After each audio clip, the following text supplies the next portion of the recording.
of the sort they are. These are old relationships, old patterns.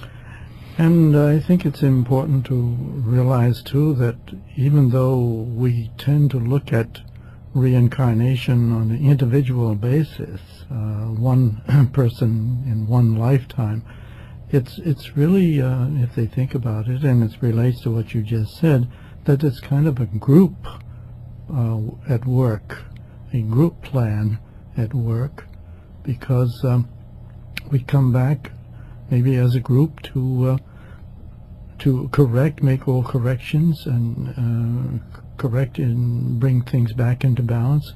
And that involves more than just one person. It involves a whole group of people coming back to...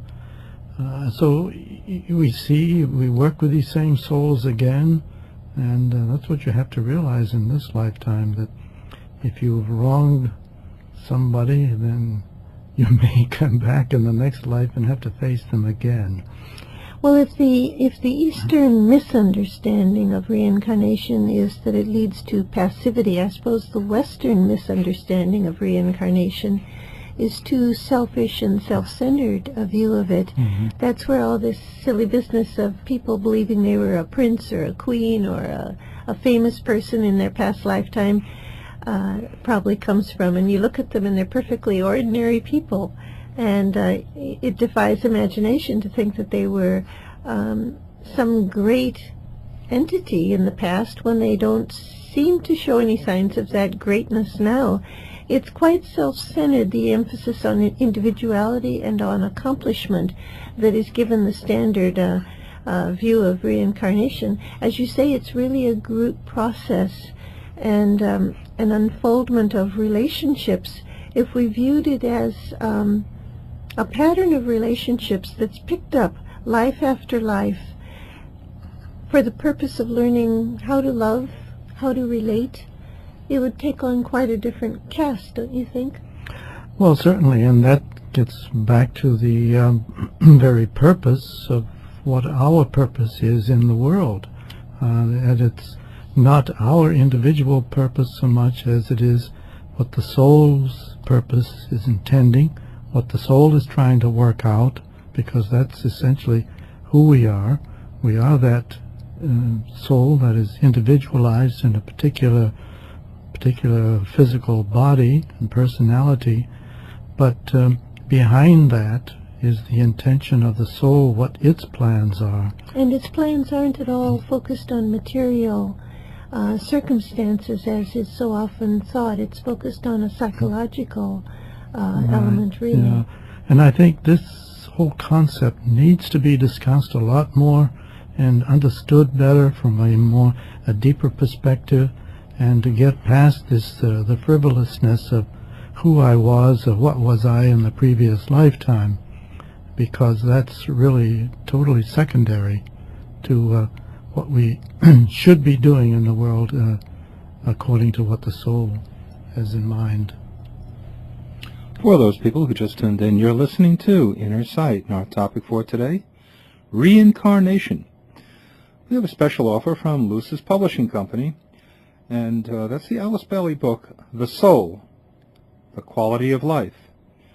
The Soul, The Quality of Life is a compilation of extracts from the 24 books by Alice Bailey.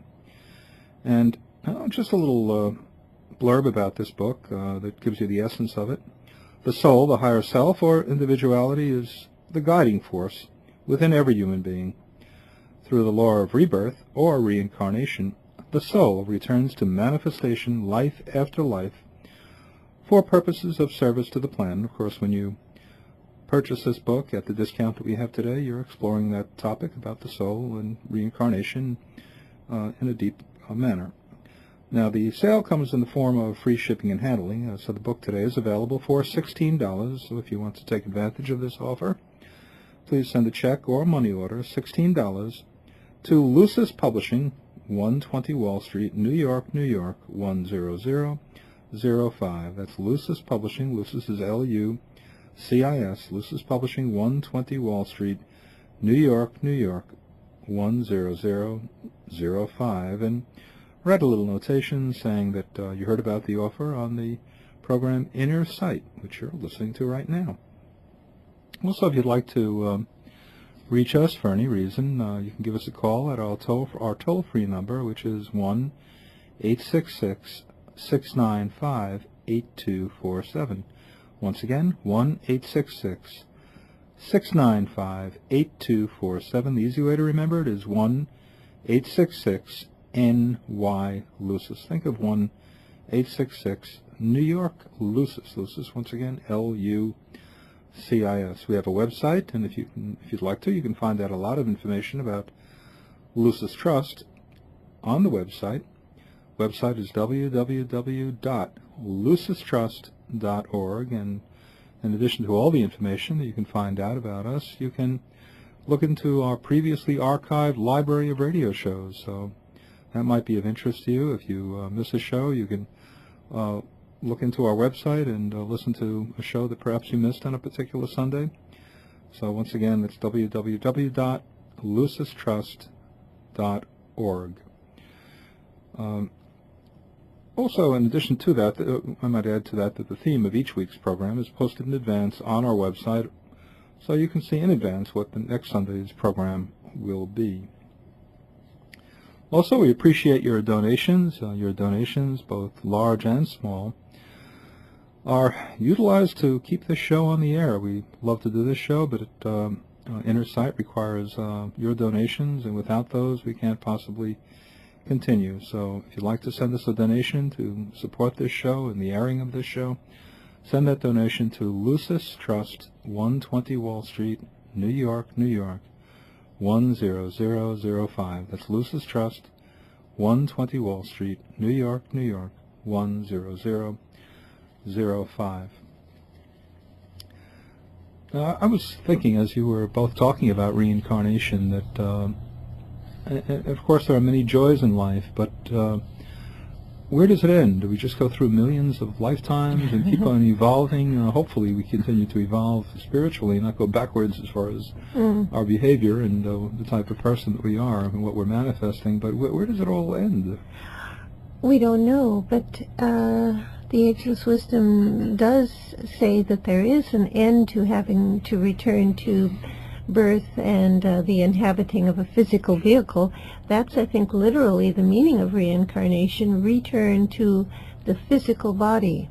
So it's a process that involves the soul submitting to manifestation through a series of bodies, physical, emotional, and mental, for the purpose of working out its expression, its soul essence on earth. And as I understand it, when it has achieved a true transparency between its father aspect, pure spirit, and its manifestation in form as a human being, when there is an absolute transparency and a complete embodiment of the divine origin, then there's no further need to return. So often people who have just become interested in the spiritual life say they're hoping to work everything out so they won't have to return. And I always think to myself, you have another think coming, because there's no way out. No way out, and you have just begun. You're just beginning to wake up to the fact that there is a repetitive process to this whole learning experience called life on earth, and you have no idea how much work is ahead of you. How can you possibly believe you would resolve everything and clear your slate in one lifetime? It's also quite self-indulgent when you think about it, because we're told in the writings of Alice Bailey that the soul wills to return for the purpose of service. Again, the too human attitude is, what's in it for me? And the person says, well, I don't much like living here on earth because things are really tough, so I hope I won't have to come back. That's quite selfish when you think that the soul returns to serve the plan. The whole orientation of the soul is sacrificial. What can I give to the larger life? Not what can I get for myself, what can I give? That should open up the horizons in one's view of life. Yeah, well, absolutely, and I think that's that perspective turns the whole perspective around from the individual selfish concern and for who was I in the previous life. Oh boy.